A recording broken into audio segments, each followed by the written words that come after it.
FloWrestling Radio Live. I'm Mark Bader, next to Kyle Brackey, alongside Ben Askren over in the Wisconsin studio. How we doing today, boys?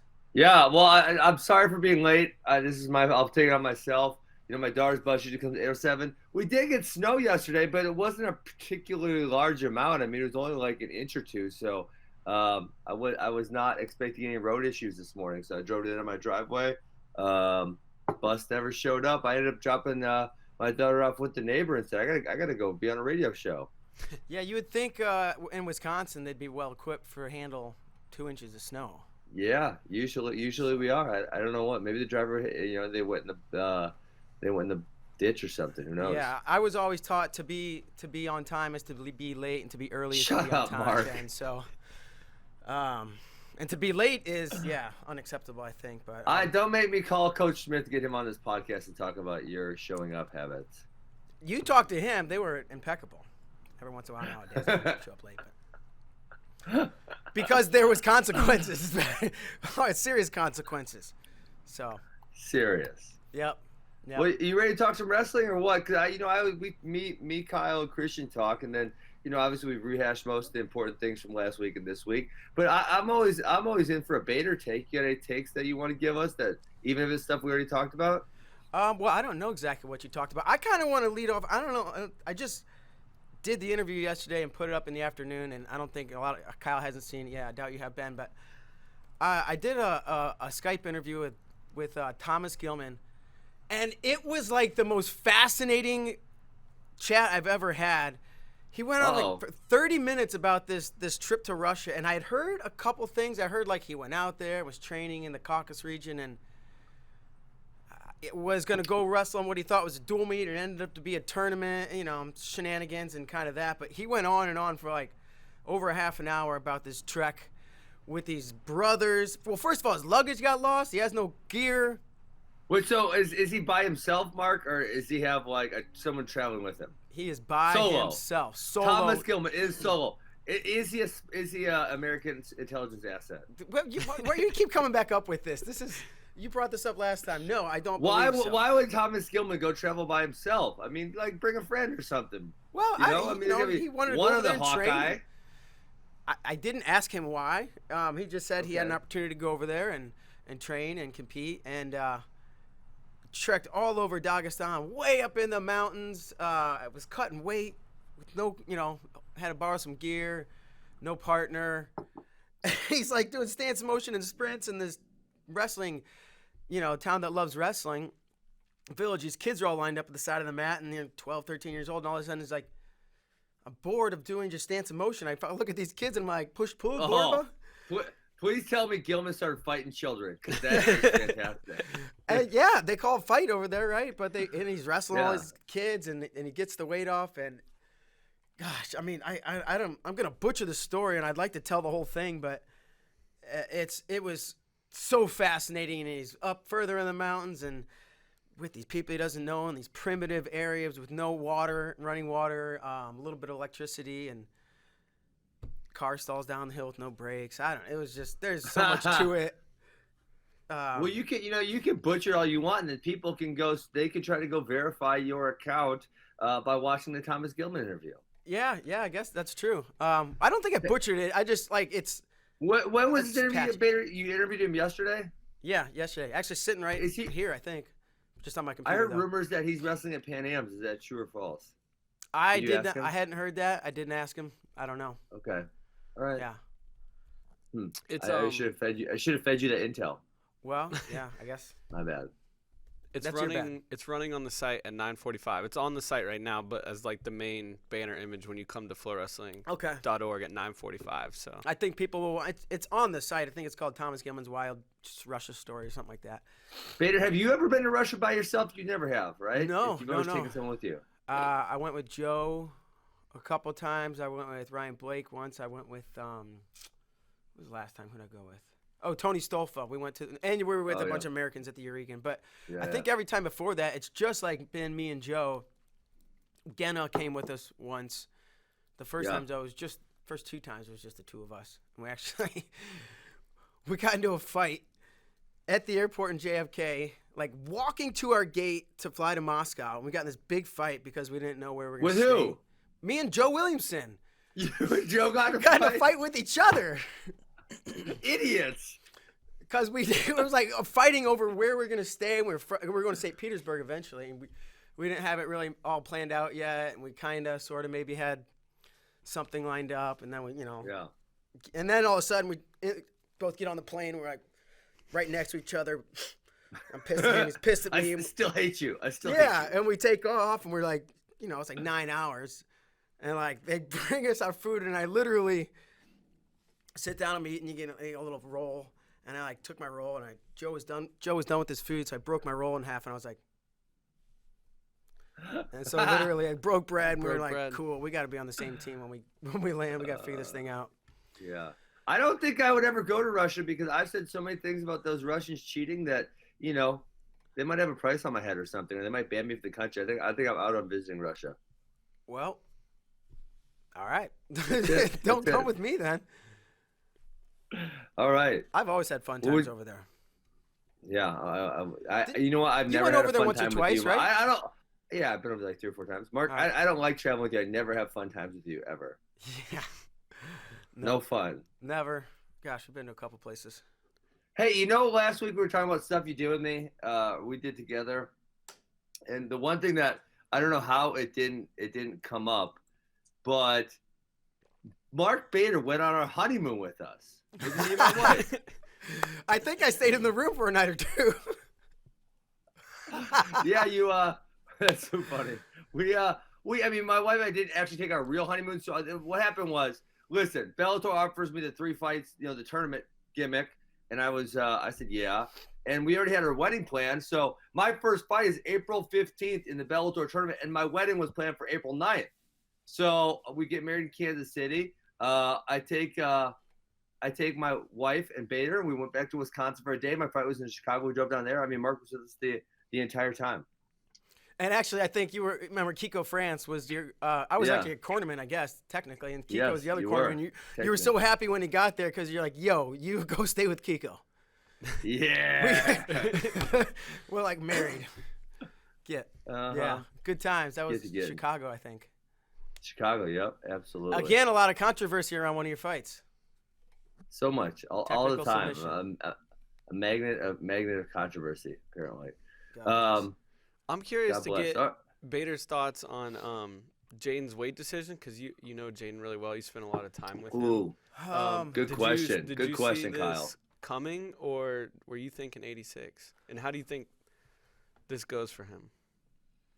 I mean, hindsight, I should be like, yeah, dummy. Of course I saw it coming. He made 86 in 2017. Yeah, 17. Yeah. Mm-hmm. It was the last time. And he looked like hell. I saw him, shortly after weigh-ins, like as he was leaving the arena, and he didn't look good at all. And sometime after that, probably after the tournament, he's like, I'll never make 86 again. That was hell. And then to think that was day before, and he's going to have to do it again day of, no way. Yeah. And then he says, I don't know what I'm doing. You start hearing all these rumblings, like, no, he's definitely going 86. Like, so-and-so, and I've heard this. This is like, for sure. And then you hear he's going 97, and then it's in between. But for a minute, I was convinced he was going 86, which I thought would be stupid. So I think he's made the right decision. And how does it go at 97, man? It's easy to say. It's easy to say either way, I guess. It's also easy to say Jaden's on an upward trajectory, and while Kyle's, if you win 3 in a row, there's nowhere to go but stay there, or I guess you want to call it a downward trajectory, though that's not what I'm calling it. Maybe I'm too close to the situation. I think Jaden, and maybe a lot of people think that, and I think a lot of people probably think Kyle. What do you guys think? I don't think we made picks yesterday. We just talked about the ramifications of what he was doing, right? Yeah. And I don't think we made picks. Well, and then what is the whole I'm sorry if you guys discussed this. The implications of the Ohio State training there. Are they gonna? Oh, we talked about that. Okay, yeah. Did they hold tight? Did they say here's the playbook or right?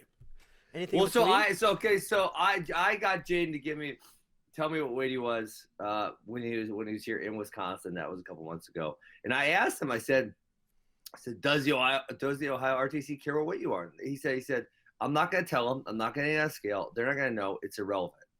And I'm like, come on, man, for real. And that's what he said. So he said they didn't ask. He wasn't going to tell. And that was that. So I thought that was pretty fascinating. So he told you he was going 97. When was that? Like what time of year? Whenever he came to do the camp, maybe early November. Okay, so he has mind made up. He had his mind made up then. I wonder if he knew the whole time after I thought he was going down. I mean, so if you would ask me prior to that, I would have guessed that he was going down. But then, I said the same thing as you, Mark. I remember how hard it was for him to make 86. And, now we have day of weigh-ins. He had to make it weigh twice. And then, but then he was talking about how much healthier he's gotten, how much better his diet is, how much more in control everything is. So then I'm like, this is prior to him telling me. And I'm like, well, shoot. That means he's going down. He's getting in shape. And I actually went and looked at some old Jaden pictures. He was a lot chunkier back in the day. Compared to now, you look at him, he's really lean. And he wasn't that way a few years back. So you can see how it was maybe more difficult for him to make it. But yeah, so he's going up. He told me it was a legacy play, that's what he told me. What, take out Snyder and then take out Sadulayev? Yeah, and he thinks that could put him in GOAT status. Which, Christian significantly disagreed with.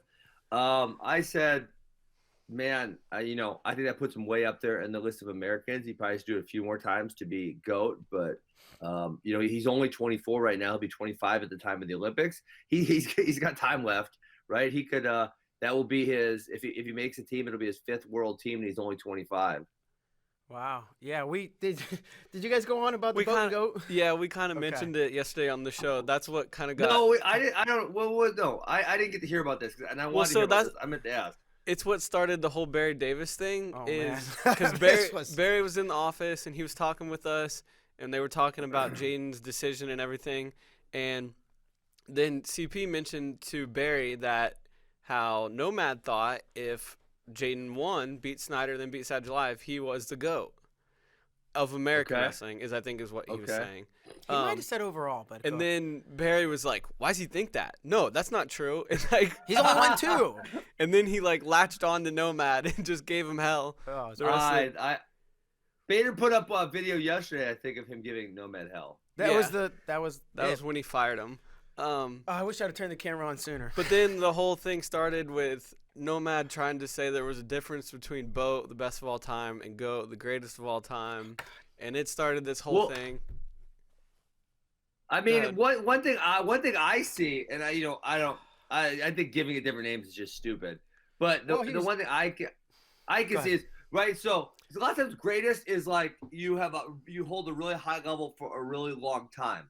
You know what I'm saying? I mean, you win a whole bunch of world titles, whole bunch of NCAA titles. Like someone who is a 4-time state champion, it's easier on the state level, right? You have a kid who's a 4-time state champion who wins every year, but then you have a kid who's a 1-time state champion, but his senior year he's ranked number 2 in the country, and the guy that is a 4-time state champion never gets ranked in the country, right? So his peak, he might have started down here, but his peak was significantly higher. While this guy held kind of a plateau across, right? So you can go with the number one point where they reached the highest point in their life, where they had a great year, or obviously you could have a longevity contest. I think when we talk about greatest of all time, we do have some type of longevity factored in there.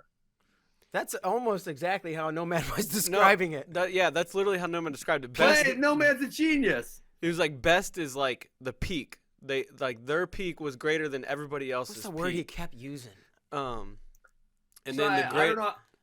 I've never heard it called a BOAT. We should. That's not a bad idea. It's not a bad idea. It's not Nomad. Guys, it's not a bad idea. Can you guys say that everyone at one point in time has a peak, right? It might be like this, it might be like this, but they do hit a top point at some point in time. They hit a top, right? Yeah, I hear what you're saying. So I mean, and that's kind of what I was saying to Christian. If Jaden somehow pulls this off, he's gonna beat 2 all timers over the course of one season, and throw in all the other guys that are gonna be 97. It's gonna be an absurdly good weight class. Well, and he mentioned the same thing. In Kazakhstan, the day he won, he said, me or somebody said, "You going up or down?" He said, "I don't know," but if I go up, there's what we just laid in front of. That I go down, then I got to beat David Taylor and then Yazdani. So either way, I have a path. But wouldn't to you say? legacy. I mean, I would think so people would say, Sadulayev's higher than Yazdani. Is that what you're gonna say? Well, I would say that you've already beat David Taylor. David Taylor's already beat Yazdani, Sure. and I know A plus B, right, doesn't, and B plus B, right? Yeah, That's not the way wrestling and works. But more of a goat than Yazdani. I would think so. How many Sadulayev got? 5? 4? 4, right? 13, I'm gonna look him up. 14, 15, 17. 18. He's got 5. He's got 5. Yeah. Yeah, 16, definitely 5. 18, 19. Yep, 5. Him and Burroughs tied at 5. Yep. I think In that line. Barry Davis' problem You guys, with Nomad call. What? I'm sorry, Kyle. I go to effing Wikipedia. Sadulayev's profile says he's only 23. That's just so absurd. The man is not 23. Give me a freaking break. 23. Give me a break. Let me think. 23. There is a lot of evidence. I remember we ran a story on it one time that he is older than that. Oh my God! So I can't believe everything you guys read on the internet. Cannot. I think what Barry Davis' problem is with Nomad calling him the GOAT is that there's other guys that have had, like, the boat goat. Getting back to the boat goat thing, is guys have had more sustained success. Like the John Smiths, like the 6, and the Bruce Baumgartner for like 13 years or something like that. Jordan. Yeah, now Jordan, and who knows, like, what's coming? What with Kyle Snyder too? Like, he could just beat Jaden and keep going. You know what I mean? So that was his problem there. So that's why boat could be the better term for it. And I think Barry he's like a fiery guy, and he just saw Nomad, like you said, just latched on and was like. It was like pretty. A little pit bull, man. It was so entertaining. I want Barry to come back, actually. So wait. So I don't mind this boat goat talk. I kind of like the boat goat talk. I think there is a difference. I've kind of thought that for a while. But let me hear you guys. I want to hear his argument for the 1983 Iowa Hawkeyes greatest team of all time. I think it was it points at Big Ten, or I don't know exactly what they were arguing, but it was 83 versus 86. Nomad kind of has some background on this because he's done articles like laying out the top 10 most team points, and like he keeps like a spreadsheet of this stuff. And so Barry just happened to ask him about that, and Nomad was like, I got you, because I keep all this stuff. And I think Nomad said it was the 86 Hawkeyes. No, it's 83. And Barry's like, are you sure? I think it's 83, because like team points scored at nationals and like Big Tens and like the margin of victory is what Nomad was using to determine that they were like the best of all time. And then Nomad finally got his spreadsheet pulled up, and it turned out to be 83. As Barry's walking away, Barry like conceded. It's like, I guess, okay, I think I'm right. You think you're right. Maybe you're right. And he's like walking away, turning the corner. Oh man, it was 83. Barry like stops, does a swivel, comes back, and that's when he started giving it to him. That's when Bader got the video. But then Nomad figured out that 86 had the largest margin of victory ever. But I think 83 scored the most. At Big Ten or Nationals? Nationals, I'm pretty sure. And then but the 83 team scored like 200 points at Big Tens. I think he said it was 9 or 10. And then put 9 in the finals, yeah. Unreal. Or maybe all 10. Wow. It was a dolmy. So I would love to see like maybe you guys do a breakdown and you see them top 8 of all-time great teams in dual meet format. What do you think about that? I love it. Yeah. Like 83 Hawks and 2000. What's the best Penn State team? 2005 Oklahoma State Cowboys is obviously a really good team, right? Yeah. Yeah. That would be so much fun. 17, 18. Nomad just chatted me because the team scoring was done He's watching. different back then. And a lot of people say the 97 Iowa team is the best one. Ooh, that was a good team. But with the adjusted team point scoring, the 83 Hawks outscore them 177.5 to 170. I was right when I said the 86 Hawks had the biggest margin of victory. And the 83 Hawks scored 200 points at Big Ten with 9 champs. Oh my God! I would love so much if Nomad just busted in there and started slapping you guys and telling you he was right. Get in here, Nomad. You think he's out there? That would be so awesome. That would be Actually, world class. Is Nomad out of town again? Did he take a weird? I don't know. I think he's here. No, that was a couple weeks ago. I think there's another. Didn't tell anybody. Don't be surprised if there's not another one coming, or he's already. Hey, gone. you know what I realized, and I don't know why you guys. Nomad, where are you? Tell us. You didn't. I know you're watching. You didn't wise me up to this.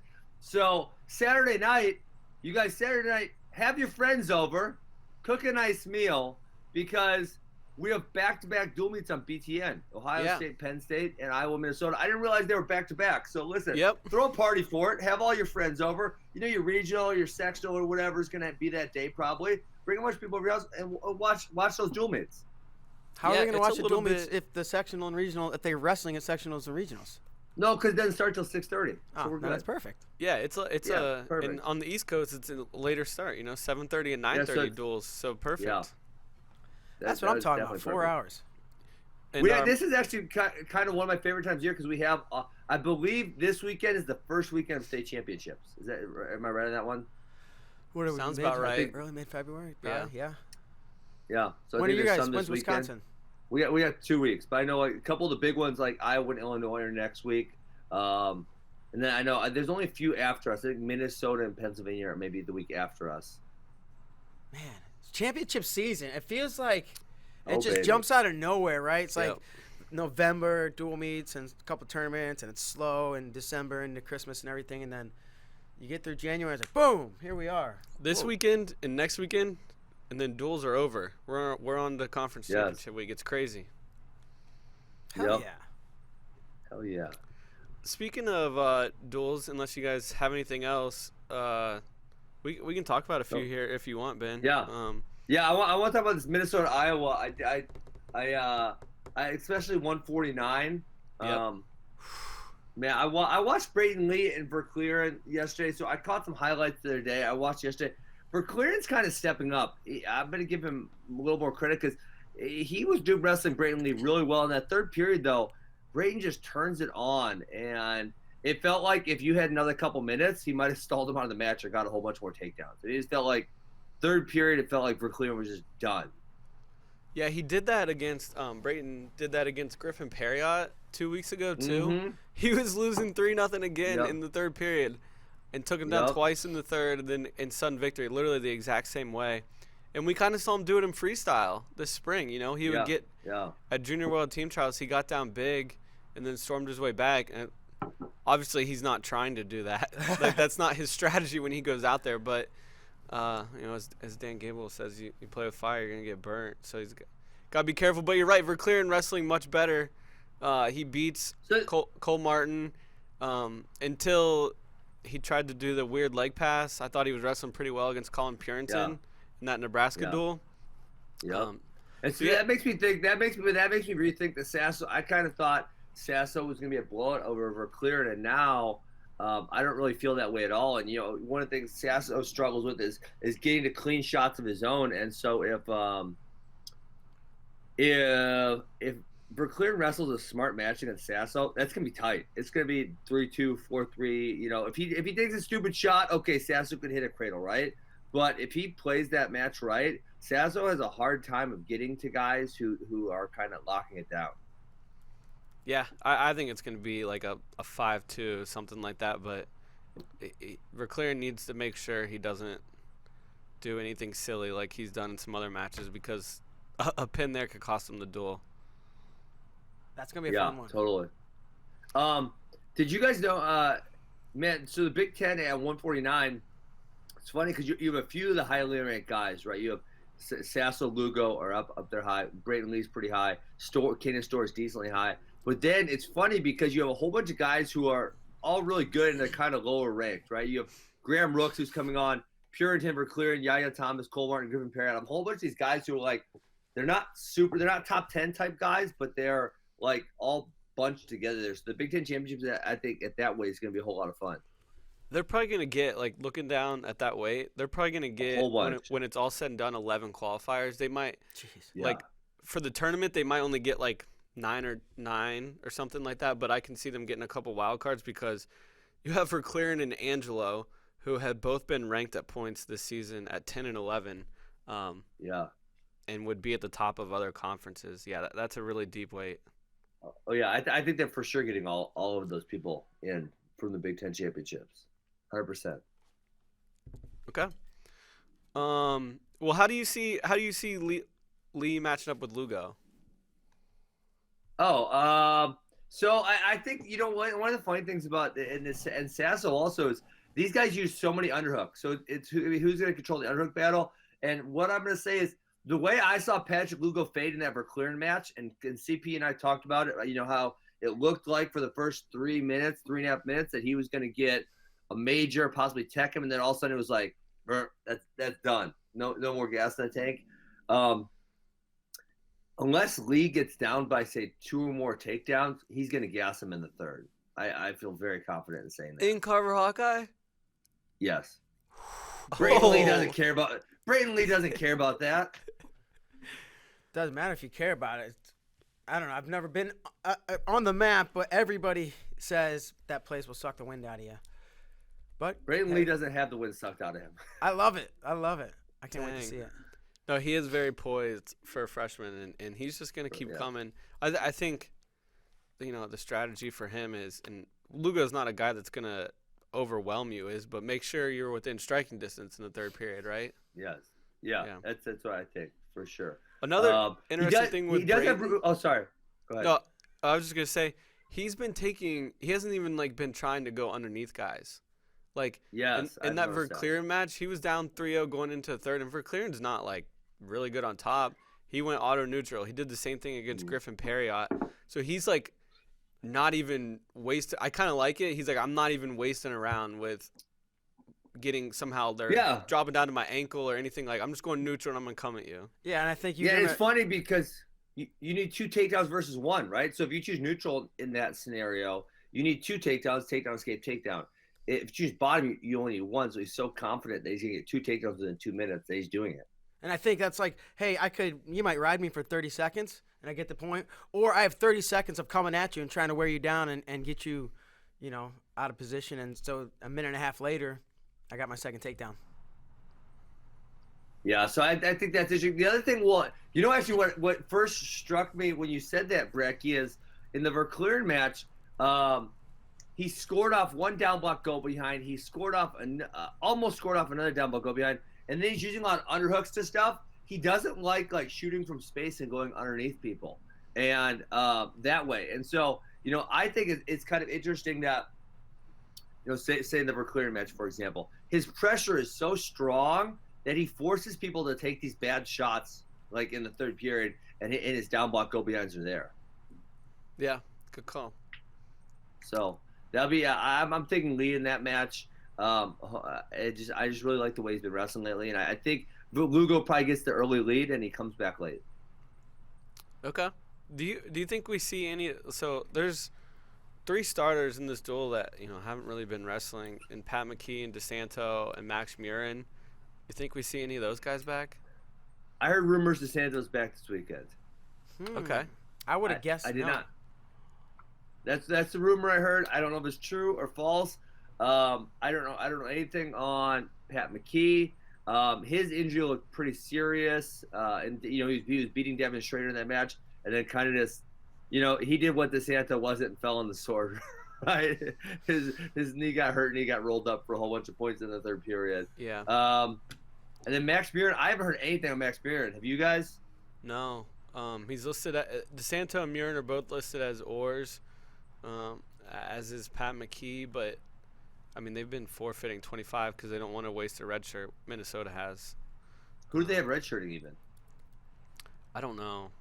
But that's just. Damn it, Kyle! Why don't we have that football rule where we can put them in for a few? It's silly. This is what I'm talking about. Do you know how many? So I do the box score article for us every week, and as the season goes on, the forfeits just mount. They increase every single weekend, and. It's crazy that we don't have and I thought it was going to be a quick fix because they put the football rule in 2 years ago, and they're we're going to start working on implementing it in every other sport, figuring out the equivalent. And there's still no answer or timetable or anything, and it seems like a really simple fix to me. Because at this point of the season, you're not going to freaking pull someone for 1 or 2 matches. Yeah. I mean, it'd be absurd, right? Yeah.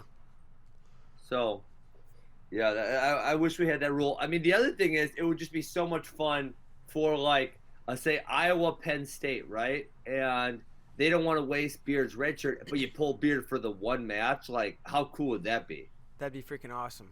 I say, who do we talk to? Let's make this happen. Rules committee? Yeah. All right. So Chuck Barbie, right? They probably don't want to pull Matt Ramos, the cadet world champion. Yep. Which I don't blame him. I wouldn't want to waste a year of his eligibility for 2 matches either. Yeah, seriously, can't do that. All right, we gotta make this happen, guys. All right, Big Tone, and Gable. I think I picked the under on my 4.5 line that I set. Kyle picked the over. Bader, what do you pick? I'm picking over. You think it's gonna be a blowout? No, I would think it'll be at least 5. 5 a blowout? That's heavyweight. Okay, then yeah. You said there you go. If that in your words, I think it's gonna be a blowout. I think I'll win by 5. Okay. I think I'll win by at least 5. Bracky got the over. I think Pyle said the over also. Correct. So you're the lone under. I don't know. After what we saw last weekend with Mason Paris, I think Gable's quickness and athleticism and foot speed is just going to be too much for Big Tone. I think the last time I saw, they wrestled in Rochester at the 18 World Team Trials, I think. Yeah. Sounds right, yeah. And I know it's freestyle, but I think Gable definitely put it on him. He might have teched him. He did. He teched. Yeah. It got a little chippy, back and forth, both guys. But, I mean, it was all Gable. Yeah, Gable doesn't like getting chippy at all. But it was I liked it. You know, Cassiopeia didn't back down at all. He may have even initiated. I don't remember. No, it was definitely Gable. I think they came. I was sitting calling the match, and they came flying at the chairs, and I think I had to bust out of the way. Gable gets chippy with everybody. Sure, it was fun. Yeah, it was fun. Good, clean fun. Do you think Owen Webster has anything for Abe Assad? If it is Assad, he is listed as an Oregon with Cash Wilkie. Hey, wouldn't this be crazy if Cash Wilkie ends up being the starter and they pulled Assad? It'd be pretty wild. It would be wild because I mean it's almost looking like that. Obviously, Assad has had the struggles now. All of us on this program said the Iowa Hawkeye coaches must be seeing something out of Assad that we're not seeing, because I feel like he's the same as Nelson or he's the same as Cash Wilkie, where he's really good, but he's more of a 9 through 15 type guy, and that's how I feel about Cash Wilkie, and that's how I feel about Nelson Brands. I feel they're all kind of in that same range, and so when they pulled Abe Assad, it feels like they have this big cushion over Penn State, and they pull him. They must be seeing something in the room where they think he could be a number 3 guy or a number 4 guy. And now, as the season goes on, it just doesn't look like that. And now they've started Cash Wilkie in 2 or 3 matches, and it doesn't appear to be an injury. Yeah, it doesn't. And then Wilkie goes out and beats a top 20 guy in Jelani Embry and looks pretty good doing it. And that makes it a little bit of a tougher decision. And now he beats Owen Webster, too. I mean, dude. Yep. I think they were just like, you know what? We got to pull out all the stops here. We have to win a team title this year. And if that means we pull aside, then let's do it. But I think it was all in on, hey, you got to get this one and then continue to win team titles from here on out. They were wanted to be absolutely sure. They figured it out at 84. That's my guess. Yeah, I mean, sorry, go ahead, Kyle. Well, I was just gonna say, Wilkie, he's got some wins this year. I want to look up what these guys are ranked. He beat Andrew Morgan from Campbell, who's ranked 6th right now. At Midlands, he beat Bronigal, who's ranked. Where's he at now? 14th. 15. Yeah. 15. And then he beat Nelson Brands, who's a solid win. Obviously, he was ranked pretty highly there at the beginning of the year. I mean, Wilkie's only got 3 losses, two of which are to Johnny Sebastian and one to Colin Moore. So it's like, to your point, he has a handful of good wins. I mean, if he were to beat Owen Webster, and then he were to beat Montalvo, I mean, he's going to be a reasonably high seed at the Big Ten tournament, right? Yeah. What's he going to be seated? Top 3, top 4? I was just looking at Big Ten at 184 is a total mess. Yes, it is. Let me pull. I just had the Big Ten rankings pulled up. Let me pull it back well, up. Brooks, I think it's going to be Brooks at 1 and then Caffey at 2. Is that what it's going to be? Probably. As long as those guys don't have any slip-ups this next past weekend. If he wrestles at Big Tens, I don't know if he can get above Rocky. He might be like a 7 seed. Because he beat Bronigal head to head. That low? Well, he's beaten Bronigal, but he has lost to Sebastian. Yeah, and you can't put him ahead of Brooks, Caffey. But Webster. Oh, you take out Sebastian. Assad, so he move up to 6 probably. Yeah. Okay. So no, it's not that much of a difference. So what is Assad going to be then? Assad right now is ranked 3rd in the Big Ten because he has that win over Taylor Vance. Yeah, but Vance feels like he's losing to everybody now. Yeah, he kind of is. Except for when he beats him. Except for when he beats him. Is it Bronigal or Bronigal? I don't know. I think it's Bronigal. Like not Yeah, I think so. Sorry. Let's see. Vance has now lost to Cam Caffey, Rocky Jordan, Abe Assad, Lujan, Deprez, Lujan, Zahid. I guess that's not that bad. Doesn't he just feel like one of those guys though that can just if he's on can beat anybody? He's so up and down. Yeah. He's so up and down. It's so annoying. Yeah. Okay. All right. Let's go to NC State. NC State, Virginia Tech. This is for the conference title, right? Right, Kyle? Yeah. If NC State wins, they're the outright champs. If Virginia Tech wins, I think it's a 3-way split. They don't have any kind of tiebreaker. Oh wow. For there's no big deal. Yeah, from what I understand, there's no. And this is number 2 versus number 6 in our dual meet rankings. How about this? Only 2 Big Ten teams in the top 6 in the dual meet rankings. Yeah, you guys are ACC homers. Get out of here. We're homers. Whatever narrative you need to put out there, Ben. It's funny because the ACC people tell us that we're Big Ten homers. So I think I love saying that you guys are homers because everyone does it, and they only see when you guys say something positive about Iowa or Penn State, and then the fans hop on that. It's so absurd. So I love calling you guys homers. Hey, thanks, That's Ben. You're ACC homers. I think it was right before the Iowa and Penn State duel. Hawkeye Report and BWI, the Penn State message board, each had a thread up about how we were biased against their team. It was perfect.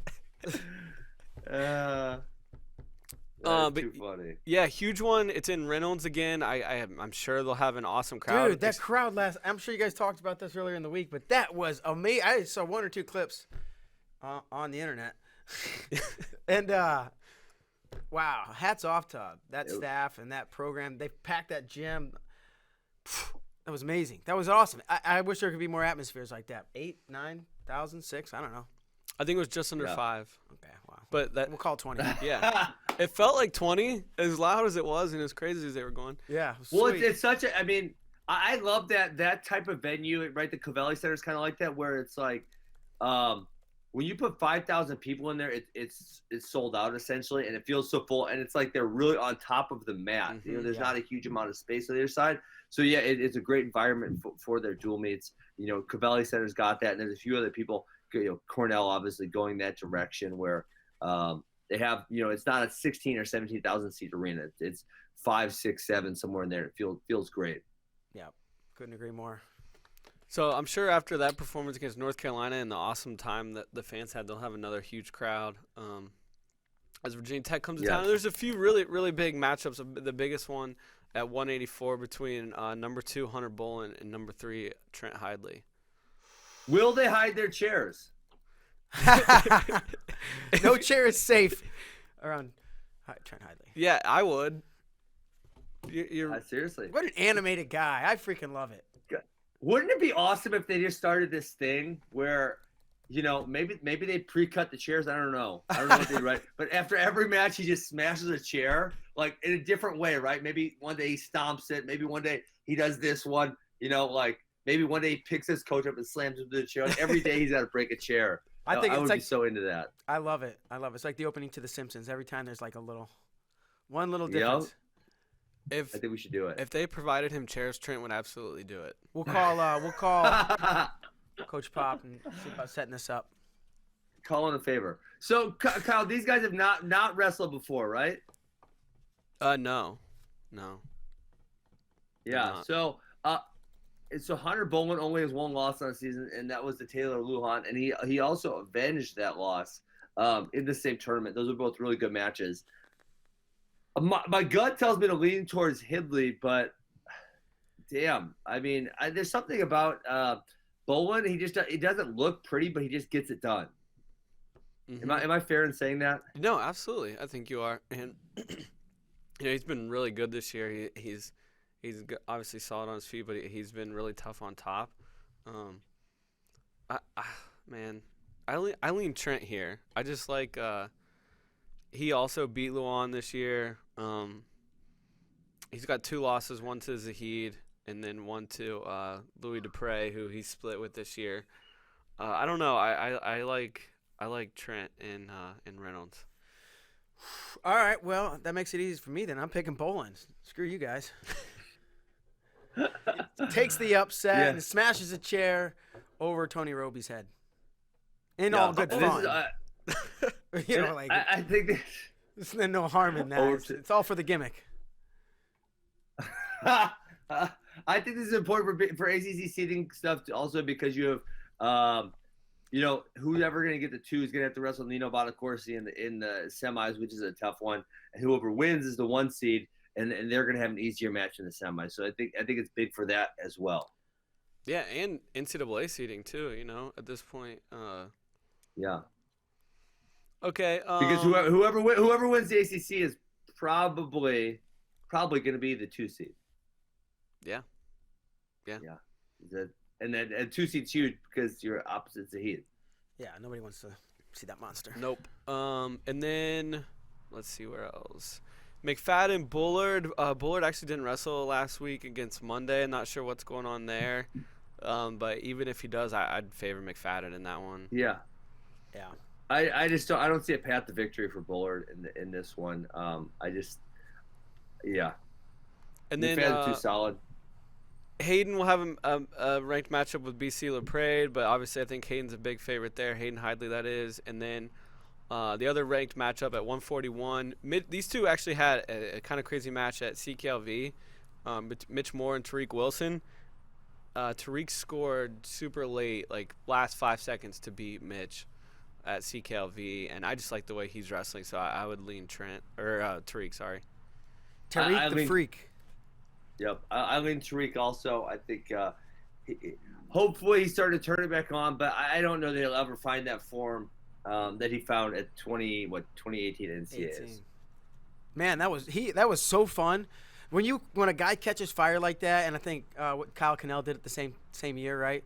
It's so fun to see these guys like gain momentum and gain steam, and the crowd gets behind him. It's like, who is this guy? But I don't know, but we're cheering for him, and he's got 10,000 people. I don't know, but we're cheering for him. That's how these breakouts, to a lot of the crowd. That's how it works. Yeah. Like, oh, sweet, this guy's got all this momentum and from a small school or whatever. Those two were that year. Tariq and Connell were 2 Ohio natives too there in Cleveland, so good point. They definitely had the crowd behind them. That is a good point. Okay, how UNI and UNI Iowa State? Ooh. Yeah, this one's on Sunday live on FloWrestling. Nice. Sweet. And there's no like marquee matchups like 2 versus 3 like there is in Virginia Tech, but a whole bunch of ranked matchups in this one. I think the one that I'm most interested in is Thompson Deegan. I know they wrestled before, and Deegan had the injury for a little while. He's back, so I want to see where he's at. Yeah, this one, I'm really glad these two teams wrestled. Last year in West Gym, you and I kind of pulled away from them. But I think going into this one, you probably favor Iowa State. I'm interested in 141 as well with Blockus and Ian Parker. I like Blockus a lot, but Parker wrestles so dang hard. And then Isley and Grimmel was a really good match last year as well in the duel too. I'm trying to look up the series between Deegan and Thompson right now. I feel like they've wrestled a whole bunch of times. Yeah, it looks like 5 times. Yeah. What's the overall score? So this one's an injury default. Deegan defaulted out of injury or with injury at CKLV, so that one doesn't count. But Thompson won 12-7 in the finals of the Cyclone Open earlier this year. Last year in the duel, Thompson won 7-5, so he's up 2-0. Thompson won 11-5 at Big 12s. Dang, is Thompson 4-0 against him? I think Thompson's 4-0. Undefeated. And putting up some points. Those sounds like exciting matches. 7-5, 12-7. Dang. Yeah, so you got to lead Thompson if he's undefeated, right? Yeah. You're crazy if you're picking Deegan. Yeah, absolutely. There you go. But I was gonna pick Deegan too and look like an idiot. Thank you, Kyle. Yeah. Well, he lets guys in on his legs all the time. He just wrestles that kind of crazy style, and Thompson's really good at finishing, so it kind of makes a lot of sense. Yep, yeah, absolutely. Hey, I just scrolled down in the notes. How about the Brands brothers getting paid? Yeah, I wanted to talk about that. That's fantastic. I think Tuesday or Wednesday it came out that they were locking Tom, Terry, and Ryan Morningstar up through 2026. And big numbers. Yeah, this year Tom's making $190,000, which already that's great. That's fantastic. But then starting in 2021 season, Brand's base salary jumps to $350,000 for the 2 seasons.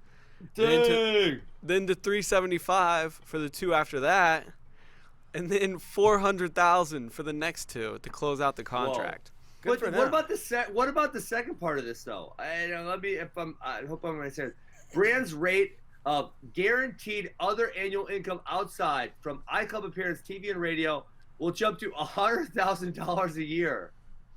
Yeah, so that sounds like. So it's sponsorships, other stuff like that, and likely going on. Yeah, like I know a lot of schools in the summer will do like coaches caravans, where they go around the state and they meet with boosters and alumni, and they go out and they're fundraising and stuff like that. So that's probably included in there, like taking time out to go do that, and then like you're saying, TV and radio shows. So we're talking at the end of that contract. Tom's got a guaranteed $500,000 a year. Way to go! Is he the first guaranteed $500,000 a year coach in college wrestling? Probably. I know. Gotta be, right? I think Kale was rumored at $500,000, but he vehemently denies that. Yeah. And then he's gotta be. I think the crazy part about this is what then Terry and Morningstar are making, because I think there's plenty of Terry. That's commitment. That's commitment to a program. Yeah. Cherry jumps to 200, and then Morningstar jumps to 110 per year. So I mean, 110 for the second assistant. That's more than a lot. I don't want to say a lot of head coaches, but some head coaches make. For sure, that's absolutely more than some head coaches make. And I like Bader was saying, I think you are seeing like a.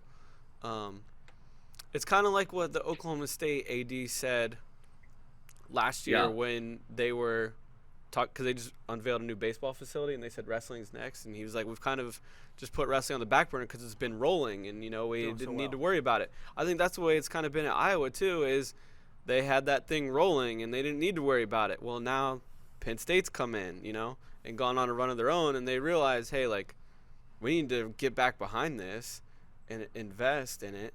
Yep. And that you're seeing that with the new facility, although Iowa Wrestling is raising a ton of that money on their own, but they're still letting them do it, approving it, and then they're putting their money where their mouth is and paying these guys. Yep. Awesome. Coaches are getting paid all around, just more and more. Go ahead. Love it. Let's do some cues from us. I kept scrolling down and I saw some really, Really fantastic ones in there. All right, let's get into it. Let's see. If you had to be fired, that's what I wanted for yeah. Henry. If you had to be fired, there's no way. Like, I know we were talking to Bader about this morning. He's like, "Well, I don't want to be fired." It's like, well, tough. There's no way around it. You're getting fired. You screwed up. What former NCAA coach would you choose to fire you? I'm going Jay Robinson because he'd be ruthless. Oh, that's a good one. I was saying, like, I don't know, somebody like Tim Flynn who's like, Bader, it's not working out, bud. I think. Well, it's former Bader, so you got to be retired, right? That's how I took it. Yeah, it does say former. Yeah. Tim Flynn very much still employed. Okay, I missed the former part. Sorry. And my apologies. You're making Brecky mad. You're trying to former coaches. Trying to get my man fired. But this year, with guys that are coaching now will be fun. I think Brands, after seeing him get all fired up with Royce the other day when they're lifting weights, got knock him off. Better you're fired. You mean Gable? Yeah, that's the Brands. Yeah. Yeah, I meant Gable. I'm gonna go a little bit of a wild card here.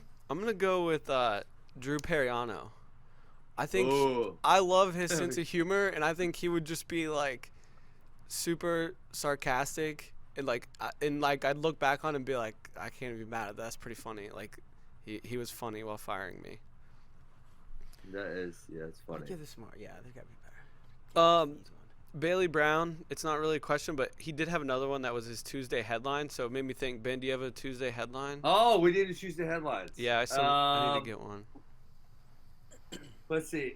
I said it's tough because they have to be audacious. Yeah. So I'll say something crazy. Gas Tank Gary lights the Cabela. Get out of here. Cabela Center. It's not the Cabela.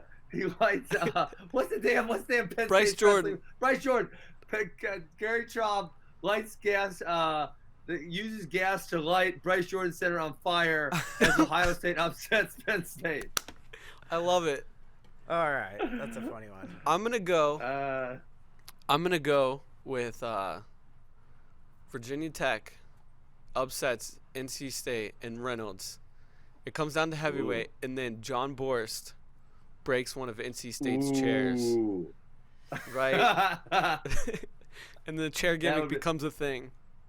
The chair gimmick's got to become a thing. Bader, are you going to participate in Tuesday headlines or no? Sure. Gable Stevenson gets kicked out of the match for hitting Cassiope with the chair. Going with the chairs. We can't stop the chair theme.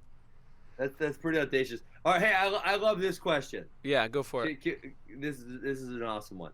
With season 40 of Survivor beginning tonight, 40? Of the FRL, I'm going to expand on this question. This is Alex Funderburg.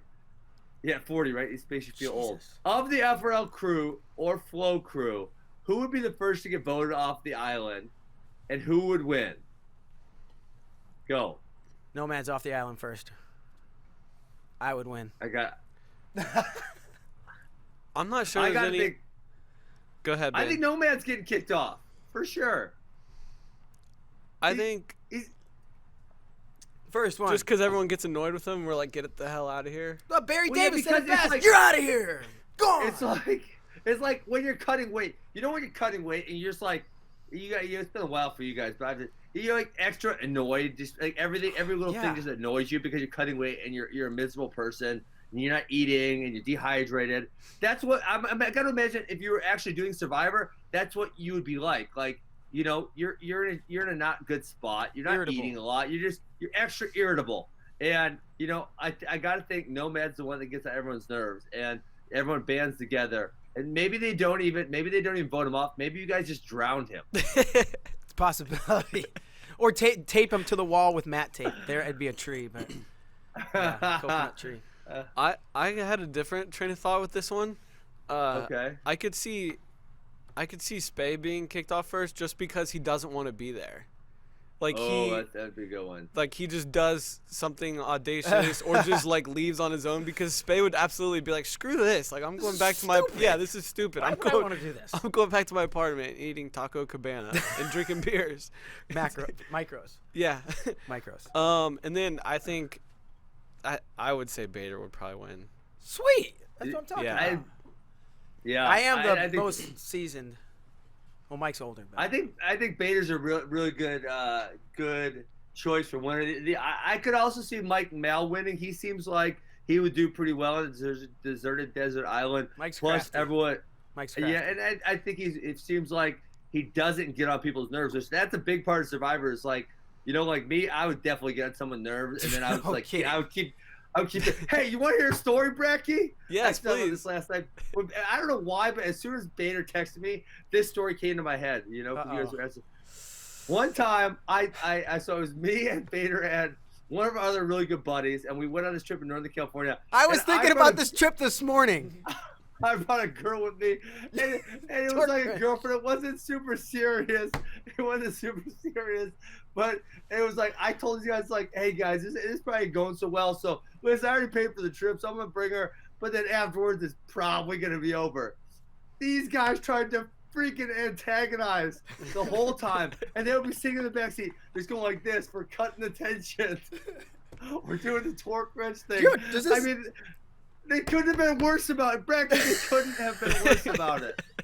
Well, so I'm kicking Bader off the island. Well, yeah, you could kick me off. That was, oh God, because we'd be sitting in the back and they'd be in the front. We're like on this week-long road trip camping and stuff, and she's just getting on his nerves and our nerves, and there's like tension, and we're like, do you think this car has a torque wrench? What is torque? Torque releases tension, and it's like, so you guys kept doing this though for cutting the tension. I don't know if she picked up on that. I did. She, you know what? It was a good time while it lasted, but I did end up breaking up with her a couple days after the trip. Oh, and then Ben broke my freaking sunglasses out by the river. We were playing in there. We were playing frisbee golf, and I had a frisbee, and I set it down, and I put my sunglasses in there. My other friend, we were like going into a creek because there was a creek right there. So my other friend like put his frisbee on top of mine or whatever. Ben like picks the frisbees up, and I had these really expensive sunglasses, like the only time I ever got expensive sunglasses. And bam, they hit the ground and shatter. And I'm like, what happened? He's like, I didn't know. I'm so sorry. I was like, dude, those are really important sunglasses. Well, why would you hide something nice between two frisbees? They weren't hidden. We're out in the middle of nowhere. There's nothing to hide. It just happened to set the other frisbee on top. I was upset. And then we were like out in the middle of nowhere, so it took forever to get more sunglasses, and it was super sunny out, and it's terrible. An underrated. That was a good trip. An underrated FloWrestling employee that could win is David Bray. I feel like he's an outdoorsman. Really? Yeah, I think he's an outdoorsman. He's the smart, quiet killer. Yeah. Yeah. He'd be over in the corner plotting, and everybody else is trying to take each other out, and he's observing. I could see that. That's why I'm Wyoming. Mm-hmm. I think you got that. Listen, you guys got me excited. Listen, I think after the Olympics, it's going to get a little boring for a minute, Bracky. The whole FloWrestling crew gets together, and you guys go somewhere and actually do this for a week. What do you think? Oh, my God. Oh, my God. Off-site. I hate it, but I kind of love it. The Final X road trips weren't much different than this. You're just Who got kicked out of the van? Who got kicked out? Nomad would have been the one kicked out of the van. Just because, like, he has these audacious takes. And everyone, like, I remember the Jack and Diane song. Yeah. He had some audacious take with the lyrics, and we all wanted to throw him out of the window. Sucking down chili dogs. Yeah. How do you suck down a chili dog? You drink it, you freaking eat He's it like, real what fast. the hell does that mean? That doesn't even make any sense. Yeah, Nomad was going to be the first one out of the van, probably the first one off the island. And I love him. Okay. Yeah. So I think you guys are going to go execute on this in August after the Olympics. In Austin, where it's super hot. Yeah, the heat will be a factor. Yeah. The heat will definitely be a factor. Remember that one time I came to Austin, Peter? Like the first time? I was going to play, me and my buddy were going to play 40 disc golf course, and you were being Bader and slow us down, so I want to kick you off the island. And then take my time. I got so sunburned on day one and so hot, I was like done. I was done. I got so sunburned and so hot. You guys were going to play like 9 courses or something. We did that first day, but then we had a whole week planned of disc golf courses. But I got so sunburned and so hot the next day, I'm like, F this. Let's go to Barton Springs. I'm done. I remember I played like half the day with you, and I was like, I'm out. And then you and, what was his name? Hefner. We're like, we're going to play 3 more courses, and you came back to my place afterwards, and you were just torched. You're like, oh my God. I'm like, Yes. yeah. This is freaking Zappia, buddy. It was 103 or something. Oh man. That was like 2008. That was a long time. Right. It was right after the Olympics, 2008. Yeah. Yep. Well, you I got was looking full 4 employees. Back at the house. You didn't even have to wear a shirt.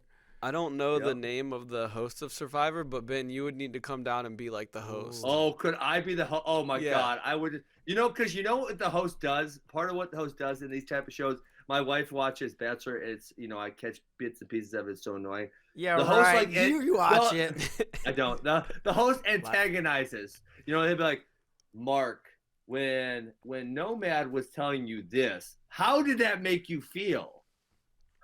It's all produced. It's all produced, right? And it is all produced. It's reality. That's Jeff Probst. Sure. Probst is the host of us. I would, guys. I would love to come be the host of.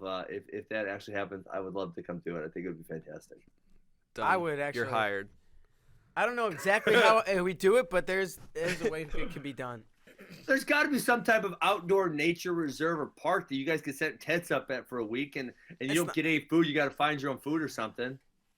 I'll QB this one, Ben. I'll make it even happen. just like maybe a long weekend, like a Friday to Monday type thing.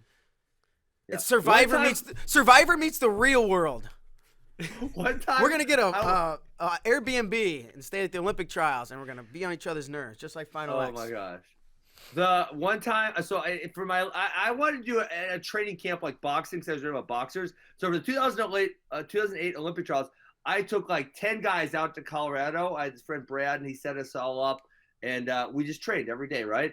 Michael Chandler's he's dumb. He was convinced if we gave him a pocket knife, and this is May in Colorado. And we're at like 9,000 feet. It gets really cold, right?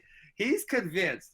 If we give him a pocket knife and leave him in shorts up on a mountain, he can survive 72 hours. And he wanted us to go do it. He was betting us money. Come on. Because he was going to die. He was going to die. Well, you need water. More than anything. He was convinced he could work. He was convinced he could work it out. You need shelter also. I mean, it was like 30 degrees at night. He said shorts, pocket knife. He was going to figure out how to stay warm and eat and everything. I mean, cut stuff. Yeah, it's going to be tough. That's going to be tough. But I wish you guys would have let him do it and then find him in a day. But that'd be pretty tough. that would be tough. Hey, if it was right, this 2008, so we didn't have like smartphones or anything. We could have like gave him a smartwatch and tracked his location or something, but we didn't have that back in the day. Yeah, maybe it wouldn't have been a great idea. No, it would have been a terrible idea. That's why we didn't do it. We weren't going to let him hurt himself. Hey, we have a comment from Tony Mastari in the our boy Meatwad's killing it at College School of the Mines. You see that? Austin DeVue, he's talking about, former 25-pounder Missouri. Yes. Head coach of the Colorado School of Mines. What? Yeah, he's doing a great job. I just talked to him the other day. And you know else who I don't know. Did you watch the show yesterday, Mark? I did not. Okay, so Bracky had a question of what kind of old guys could just come in and kill it. So like, for example, John Reeder at Madison doesn't count because he's only like 30 years old. We're talking like old guys. It made me think of the time, and I don't think you were there because I think you're too old. Nate Carr went and jacked up Chris McCormick at Milledgeville. I mean, he was partying on him. I think I remember hearing this. I got this string of angry texts from Chris McCormick at like 7 p.m. And he wants to come down to Flo and whoop up on all of you guys. And he also wants to know, I said he was ranked like 11th or 12th. He wants to know that he was ranked as high as 9th one time. Chris McCormick? Chris McCormick was all kinds of mad. Why does he want to beat up us when you were the one telling the story? Hey, tell Chris McCormick. I've fought Chris McCormick more than once, and I'll fight him again. He's my teammate and friend. He wants to beat up Piles specifically, so and he kept spelling Piles, Piles, not Piles. So Chris is a trip. Vader, you're gonna have to be Piles' bodyguard. No, I'll let them go at it. Hey, Piles is into jiu-jitsu, man. He's gonna strangle him up. All right, so he'll be able to choke him out, no problem. Yeah, no problem. All right, just watch out for the foot sweep. Let's get back to some cues from F because there are still some good ones. Okay. Cooper Willis, Over under 1.5 currently college eligible wrestlers on the Olympic team. I see the leading candidates as Dayton Fix, Spencer Lee, Yanni, Gable, then Zahid, and Makai Lewis as very dark horses. I'll go under. I think we're gonna get one. I don't know who. I think. I don't know. You could get because if you go Fix Yanni, I could see Gable making the team. He was so close with Gwiz last year. I'm gonna go over. I think between Fix, Yanni, and Gable, you get 2 there somehow. Yeah, the best chances are definitely at 57 with Dayton Fix and Spencer Lee because you have two there. Oh yeah! Oh my God! How did I forget about Spencer? I'm an idiot. But it's still just one spot. Yeah, it's still same spot. Yeah. Okay. But then I think Yanni has the next best. But I'm still gonna say under. I think it's just one. I don't know who it is. I'm not gonna make a prediction, but I just see just one. Yeah. Huh. All right. Okay. You got anything else, Ben? Well, I kind of like this question. We know Kale's a genius, but why would he pull Brooks and Neville's red shirts when it's been clear since day one that they weren't going to beat Iowa? I think Brooks is ready to go, and Neville's is because who else do they got? Yeah. Well, why not? I mean, I don't think why not put your best team out there when those guys are ready, like they can. Yes. Brooks is he's ranked in All-American finish right now. And can absolutely climb higher. And then Neville's, he's only ranked like 16th right now, but that's just because of lack of opportunity. He's absolutely an All-American threat. So why not? Yeah. And then who knows what happens the rest of the season? Like there's crazy stuff that happens. Penn State's already lost 2 starters to injury. What if something wild happens like that to Iowa? And obviously we don't want that to happen, and we're not wishing that on anybody. But what if it were? Like you're right there in contention and can win it. Yeah. So why not? I agree. I don't. I mean, like I was questioning them pulling Assad out in Iowa earlier, but I don't see any issue with the Brooks and Nevilles. I think that was totally smart move. Brad Cravens wants to know, when you join an RTC, are you obligated to spend a certain amount of time there? For example, Jaden is now training with KJ, but is part of the OSU RTC. I think every agreement's different, I believe, right? Yeah, that's what I was going to say. And I think you did an interview with Jaden where he's going to split time, right? Yep. He said he's going to be – and I think I've seen maybe pictures on Instagram or somewhere that he's been out there and he's going to, basically split. Said, I'm going to live in Colorado and train there, and when I feel the need or for whatever reason, I'm going to hop over to Ohio. And, he mentioned Miles Martin and Colin Moore and a lot of Tervel and a lot of big guys to work with. So mixing it up a little bit. And like you said, Ben, every agreement's different. I'm sure this one that they said, however they figured it out, that's how it came to be. Yeah, when you're the 2-time world champion, you kind of dictate terms. If you're if you're ranked number 9, you probably don't get to dictate terms. Here's your money. Here's what we want out of you. Yeah. There you go. Right? Simple. Cody Mainquist, if you guys were dogs, what breed would you be? Oh my God! If I was a dog? I love my dog so much. I'm just gonna be the breed that my dog is, which is an Italian Mastiff. Very well balanced, got some decent energy, but not too much. Listens well. Awesome dog. I kind of have the same thought. I have a golden retriever, and I see myself kind of as that because he's still very young. But if he sees a ball, he wants it, and he'll just like play with it. But I'm the exact same way. Like in the office, I'm always throwing around the spike ball, or shooting the basketball, or throwing the football up in the air. So I'm kind of the same way. And man, I'll be honest, I'm not super up to date on breeds of dogs, but something small and really cool with a lot of energy. Give me which one of that? Oh, let's see. What is Bader? Yeah, you guys know dogs. That's a good point. I'm trying to think of which. I thought of the Australian Shepherd, but they might be too smart. Hey.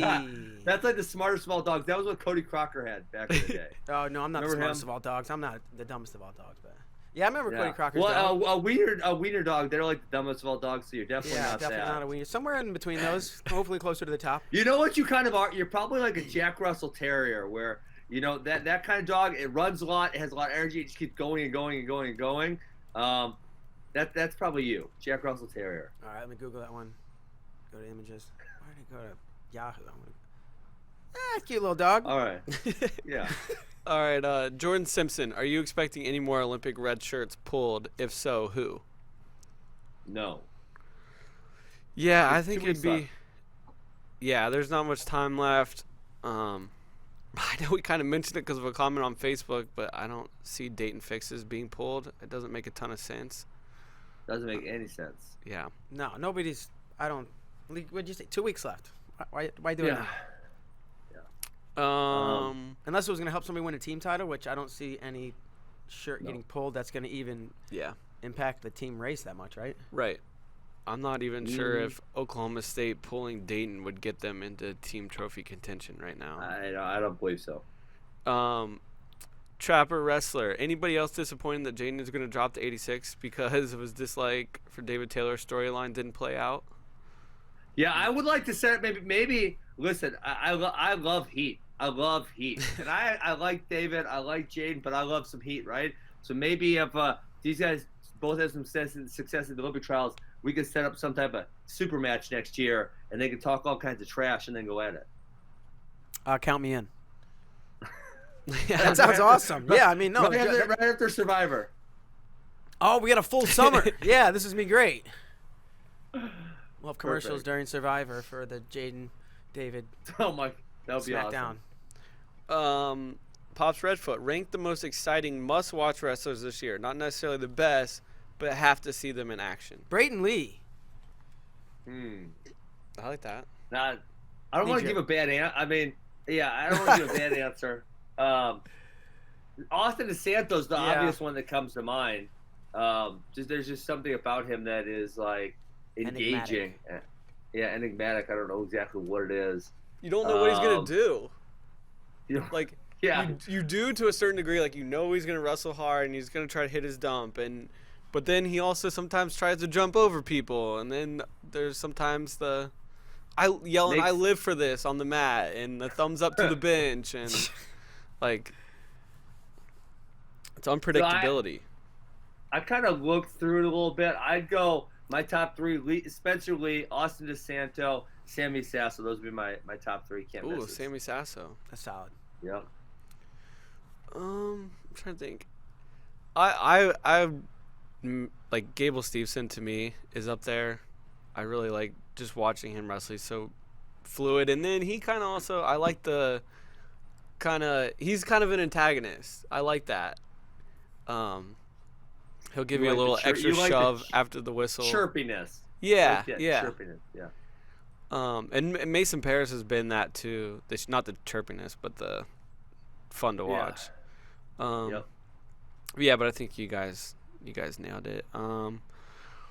Ramey Walther, when will refs stop giving their mini lectures after cautions? Oh, God, please, sooner than later. At the college level, it's so dumb. I mean, maybe at like the youth level, they need it, but come on.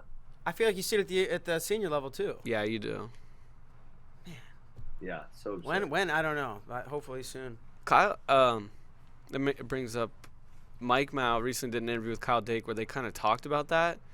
And it started off with him asking, like, sometimes you win 3-0, and other times you win 10-0 very quickly. And he's like, yeah, a lot of times the ref has a lot to do with that. And he's like, I'm just, like, getting to my motions and fakes and getting this guy doing what I'm about wanting to do, and then he stops. And he's like, da-da-da. And then, freestyle refs are way more involved. I can't stand it. Yeah. I thought Dake, that was a really cool interview, Dake, like, just talking about how officials can dictate pace and score of international matches more than anything else.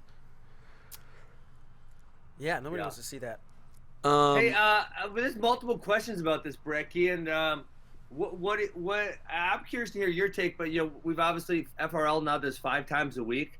They're saying they're falling behind. They can't listen to them all. I know I felt like that when you guys started doing really long episodes. Sometimes I generally turn on my podcast when I'm driving, so I would kind of get behind a little bit sometimes. What do you suggest for a schedule? Just here's what I'll tell you what I do, and you guys, most people think I'm really strange. I listen to all my podcasts at 1.5 speed so I can get through. I think that's brilliant. No, I've done that before. Right? It works. Most of the time you can. There's a few people you can't understand at 1.5, but most people it's good to go. When I do a long interview with somebody and I'm like going to chop it up, I'll do the same thing. I'll put it in Final Cut and play 1.5. Just it's an hour. Get through it in half an hour. I know. 45. I'm a big podcast guy. I listen to it anytime I'm in the car. That's what I'm listening to. But now I found just like other ways to listen. Not other ways, but other times. So like, when I'm like cooking dinner, like I'll just turn it on in the background. That way, like whenever I'm doing something, cleaning around the house, taking the dog for a walk, whatever. So I just kind of put it on whenever I'm not doing anything that I like don't have to be laser focused into. So I can just have it listening. So maybe just try. I don't know. Anytime you got a little downtime, just throwing it on in the background, and you'll catch all the stuff. And yeah, like Ben said, you'll be able to listen to all this stuff at 1.5 speed, and still understand what's going on. Be efficient. Yeah, that's right. It. Multitask. Absolutely. High C. Is it okay to sit a higher ranked guy against a lower ranked guy if the duel isn't in the balance? If there's a good reason to sit him. Yeah, yeah, exactly. Better tell him. Oh, yeah, only if there's. If there's no good reason to sit him, I don't know. Every situation is different. Every situation, yeah. If there's a good reason to sit him, sit him. If not, wrestle him. Choco Taco. It's a pretty funny guy on Twitter. Predictions or set odds on what Mark Schultz's Twitter will most likely consist of since Andrew Yang has dropped out of the race. We can't talk about Mark Schultz's Twitter. He is so ridiculous. Will he team up with Ben Askren on crypto? Will he join My Alien Hour Conspiracy? Or will he hit the 2-minute abs with CP? Oh, Mark Schultz definitely believes in aliens. I guarantee that one. Yeah, I think most likely is conspiracy theory. I don't know if there's any way he could understand crypto.